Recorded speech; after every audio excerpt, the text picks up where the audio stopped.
Dans ce même registre, la Banque nationale d'investissement BNI de Côte d'Ivoire et la Banque européenne d'investissement, avec le soutien de l'Union européenne, ont signé le vendredi 17 janvier 2025 au centre intégré de la BNI un partenariat financier d'un montant de 100 millions d'euros, soit 65 milliards de francs CFA. Ce financement s'inscrit dans le cadre de la stratégie globale Gateway de l'Union européenne visant à promouvoir des investissements responsables et durables dans les chaînes d'approvisionnement mondiales. En Côte d'Ivoire, il ambitionne de moderniser la filière cacao tout en renforçant sa durabilité économique et environnementale. Ami Korobara, Richard Akeke était sur place.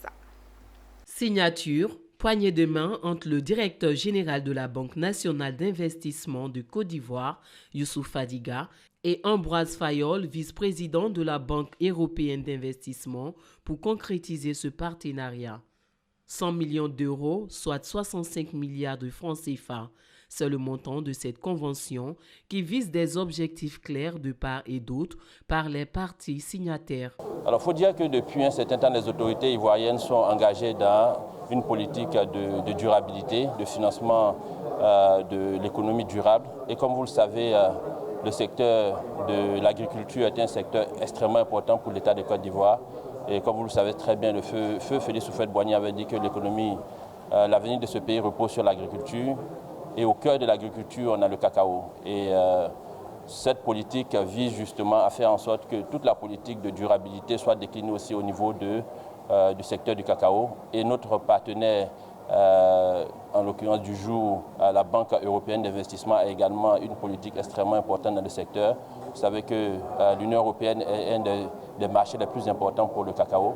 Et donc, on profite de leur savoir-faire avec notre ancrage local pour faire en sorte que cette politique soit justement déclinée au niveau du cacao. Pour Ambroise Fayol, ce financement, qui est l'un des plus importants de la Banque européenne d'investissement en Côte d'Ivoire, s'aligne sur les normes strictes de l'Union européenne en matière de développement durable et celles de la Côte d'Ivoire, avec un accent particulier pour le cacao durable et la jeunesse. Pour la BEI, il s'agit de la transaction financière la plus importante que nous avons jamais signée en Côte d'Ivoire.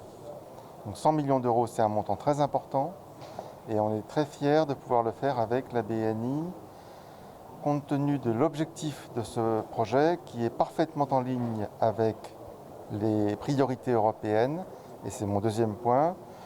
Nous sommes venus ici pour signer des projets et mettre en place des projets qui visent à la fois à aider les autorités ivoiriennes dans la transition bas carbone et qui sont parfaitement en phase et avec la priorité européenne en faveur du cacao durable, mais aussi les priorités ivoiriennes en faveur du cacao durable. Au cœur de ce partenariat figure l'entrepreneuriat féminin, une lutte acharnée contre la déforestation et le travail des enfants, des fléaux qui freinent le développement durable du cacao ivoirien. Cette signature de convention s'est faite en présence de plusieurs personnalités, dont l'ambassadrice de l'Union européenne, Francesca Di Moro.